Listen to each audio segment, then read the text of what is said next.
A bidiyo na da ya gabata na nuna maka yadda za ka tara followers a cikin app ɗin Tokyo. To yanzu zan nuna maka yadda za ka saka ma account ɗinka na TikTok followers cikin sauƙi. Ka biyo ni cikin wannan bidiyo. Yanzu za mu buɗe application ɗinmu na Tokyo kamar haka. Ok, yanzu gashi nan ya buɗe mana. Yanzu sai mu taɓa waɗannan maɓallan na sama guda uku. Yawwa, ga sunan account ɗinmu nan ya nuno mana a Rojalu kenan. Sai mu taɓa wajen alamar alƙalami.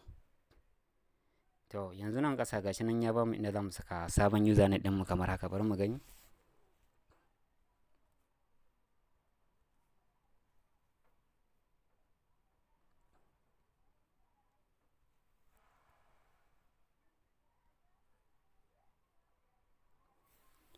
To yanzu mun saka username ɗinmu. Bari mu danna continue.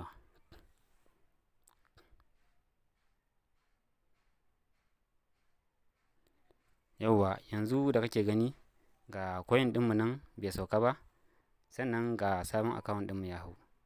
Da ka taɓa yanzu kaga hoton ya canza. Sabon account ɗinmu ya hau kenan. To yanzu abin za mu danna yanzu shine mu danna booster ɗin nan. Idan muka danna booster, daga nan zai fara saka mana followers cikin sauƙi. Yanzu za mu danna exchange ɗin nan.